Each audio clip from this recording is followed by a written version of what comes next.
Inteligencia artificial y música. Uf, tema complicado. Y la pregunta que nos lanza la fuente que vamos a analizar hoy, un texto muy provocador llamado La revolución de la verdad, es de las que duelen, ¿eh? A ver, dispara. Dice, ¿es la IA el final del alma en la música? O, muy al contrario, es la herramienta que por fin la libera de sus cadenas. Es que esa pregunta ataca directamente la línea de flotación de lo que el propio texto llama el relato oficial. Totalmente. Esa narrativa que todos tenemos en la cabeza, la del artista que sufre, las 10.000 horas de práctica con la guitarra, el genio torturado. El sudor, las horas en el estudio. Exacto. La idea romántica de que el arte, para ser auténtico, tiene que doler, tiene que costar un esfuerzo casi sobrehumano. Y claro, desde ahí la pregunta es, ¿cómo va un algoritmo a replicar eso? ¿Puede una máquina sentir? Pues fíjate, es que ahí está el primer giro del texto, y me parece la clave de todo. ¿Cuál? Que le estamos haciendo la pregunta equivocada a la IA. No se trata de si la máquina siente. Ah, La IA no es el origen del sentimiento, es solo el puente, el traductor, digamos. vale, explícate. La emoción es 100% humana. Piensa en la cantidad de gente, millones que tienen una melodía increíble en la cabeza, una letra que les desgarra, pero que se muere ahí. En el silencio. Justo, porque no tienen ni idea de solfeo, ni dinero para un estudio, ni conocen a un productor. O sea que, según esta visión, la IA no crea el alma, No, simplemente le da voz. Es una herramienta que externaliza un sentimiento que ya existía, genuino, en la mente de una persona. exacto. La tecnología se convierte en el piano o la orquesta de quien no tiene acceso a ellos. Me gusta la idea. La fuente usa una frase que es un titular en sí misma. Dice, el arte devuelto al individuo. Se acabó el peaje. Si lo sientes, puedes crearlo. Punto. Vale, el planteamiento es potente. Es una democratización en toda regla. Pero entonces, si esto es tan liberador, la pregunta es inevitable, ¿no? Porque hay tanto pánico. Exacto. Vemos a artistas consagrados, a la industria entera poniendo el grito en el cielo, hablando de música basura, sin alma. Del fin del arte, El texto lo llama el fundamentalismo de la pureza. Y es que choca, ¿verdad? Si se trata de devolverle el arte a la gente, uno esperaría que los artistas lo celebraran, pero es justo lo contrario. es solo una pose romántica. Aquí es donde la fuente se pone casi quirúrgica, te diría. A ver, sostiene que esta defensa de la pureza no es una preocupación artística. Ah, no. ¿Entonces qué es? Es una estrategia de defensa económica. Un movimiento de pánico de las grandes distribuidoras, las discográficas y sí, también de los artistas multimillonarios. Vaya. Ven cómo el monopolio que han tenido durante un siglo se les escapa entre los dedos. A ver, déjame que te plantee una duda, porque esto suena muy cínico. Mm, ¿De verdad creemos que a un músico que ha dedicado 30 años de su vida a perfeccionar su técnica no le preocupa el arte? ¿Que solo le mueve el dinero? Me cuesta creer que sea únicamente eso. no, y el texto no dice que sea únicamente eso para el individuo. Lo que argumenta es que el sistema en el que viven esos artistas se basa en la escasez. Escasez de talento, de acceso. Exacto. Escasez de acceso a estudios, a distribución. La industria ha funcionado como la guardiana de esas puertas. Ellos decidían quién entraba. Y la IA no llama a la puerta. La dinamita. De repente, producir una canción con calidad profesional ya no es un privilegio. Es una opción para cualquiera con un portátil. El miedo no es al arte falso, es a volverse irrelevantes como intermediarios. Claro, el terror no es a que la música se quede sin alma. El terror es a que el oyente deje de ser un consumidor pasivo. ¿Y se convierta en un creador? La fuente lo dice de una forma muy directa, muy brutal.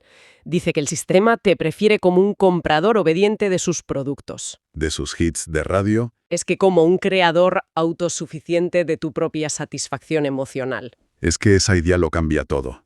Piénsalo. El modelo de negocio se basa en venderte emociones enlatadas. Totalmente. Estás triste. Compra esta balada. ¿Estás eufórico? Compra este tema. La IA amenaza eso porque te permite fabricar tu propia lata, con tu emoción exacta dentro. El miedo es a perder al cliente, porque el cliente ahora tiene su propia fábrica. Es una analogía muy potente.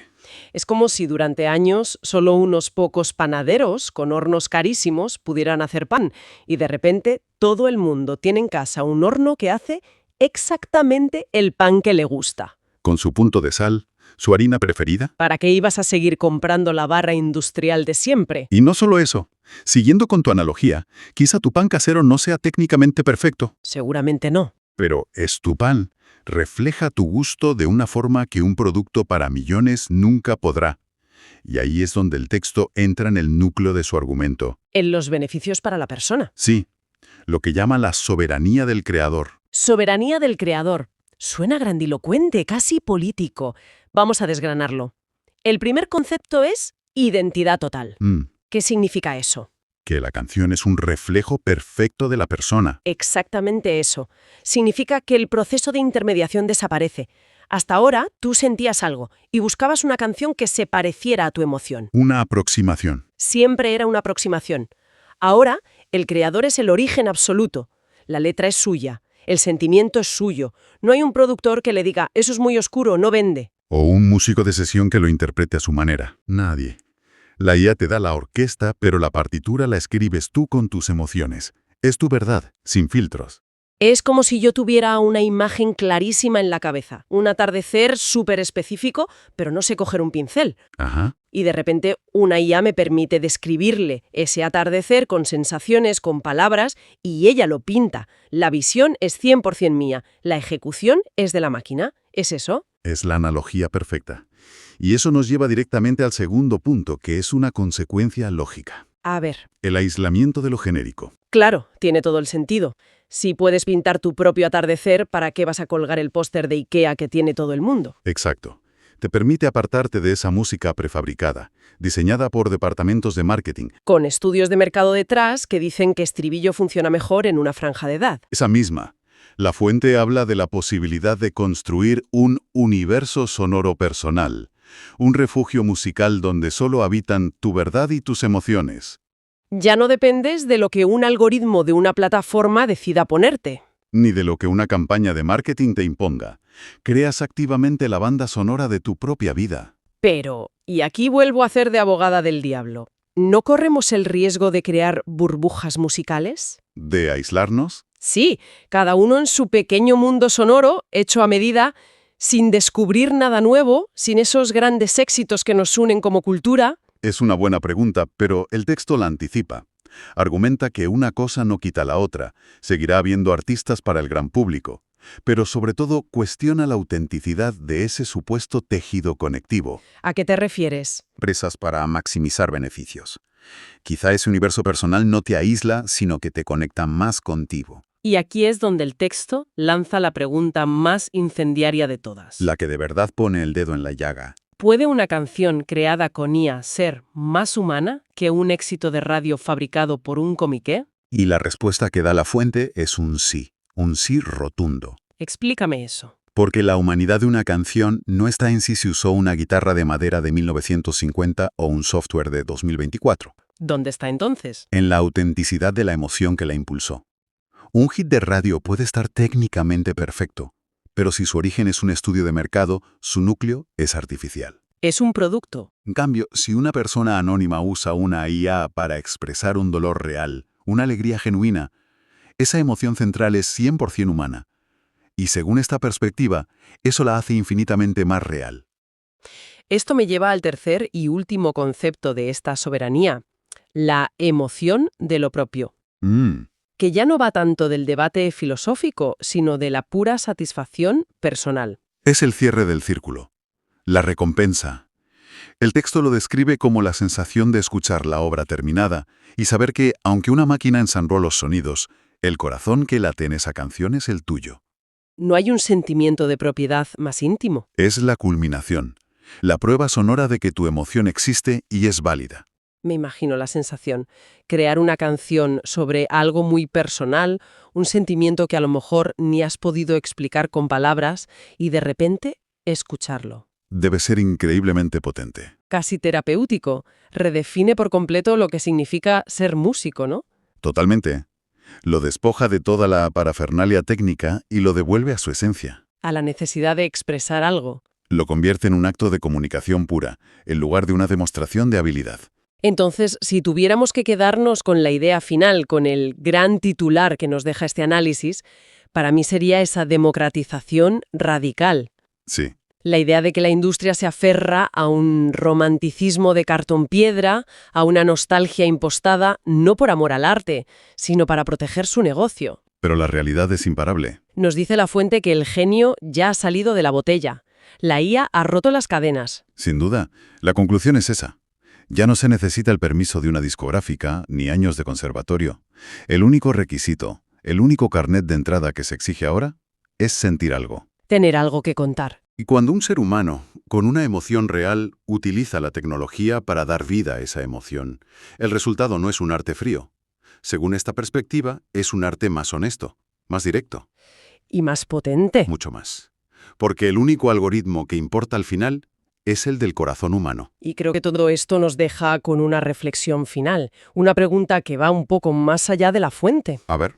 Si la emoción pura es ahora el único requisito para crear, si las barreras se han derrumbado por fin, ¿qué nos dice eso sobre los siglos de música que nunca hemos llegado a escuchar? Todas esas canciones, esas melodías que quedaron atrapadas para siempre en la mente y el corazón de millones de personas que sentían mucho, pero que nunca tuvieron acceso a un piano, a un micrófono, a la simple oportunidad de ser escuchadas. ¿Cuánta belleza se ha perdido el mundo por el camino?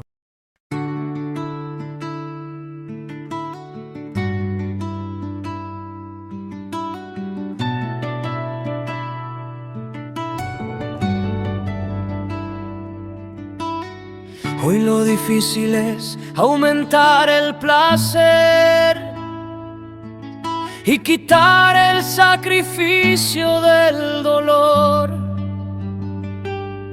El sacrificio es una desviación de Dios.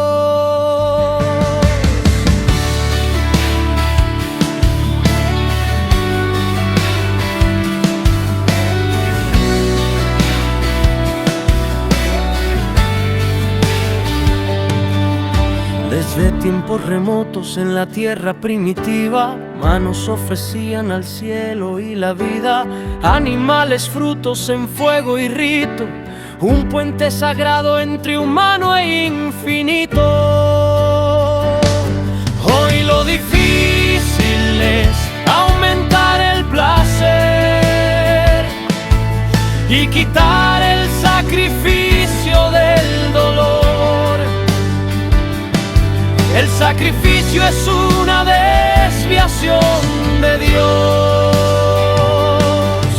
Sumerios, egipcios, jainas de la India, el acto de renunciar volvía a lo mundano. Divina sacrificium a ser sagrado, decía el latín. Renunciar era elevarse, morir y revivir. Hoy lo difícil es aumentar el placer y quitar el sacrificio del dolor. El sacrificio es una desviación de Dios. Y un día en Judea surge la entrega última, Jesús, Cordero de Dios, entre dolor y bruma, su vida ofrecida, redención en la cruz. Amor absoluto que vence la noche y la luz. Hoy lo difícil es aumentar el placer y quitar el sacrificio del dolor. El sacrificio es una desviación de Dios. Tomad vuestra cruz y seguidme, llama su voz. No dolor gratuito, sino sentido feroz. La voluntad de vivir con ética y valor, abrazando cada prueba como un acto de amor. Hoy lo difícil es aumentar el placer y quitar el sacrificio del dolor. El sacrificio es una desviación de Dios. Hoy en mundos sin dioses el sacrificio persiste. Políticos, artistas, emprendedores resisten, renuncian al ocio, al miedo y al confort. Por un proyecto, por un sueño, por un bien mayor. Hoy lo difícil es aumentar el placer y quitar el sacrificio del dolor. El sacrificio es una desviación de Dios. Así del fuego ancestral a la cruz divina, del sacrificio sagrado a la pasión genuina, la esencia es la misma, renunciar con sentido. Transformar el esfuerzo en legado y latido. Hoy lo difícil es aumentar el placer y quitar el sacrificio del dolor. El sacrificio es una desviación de Dios.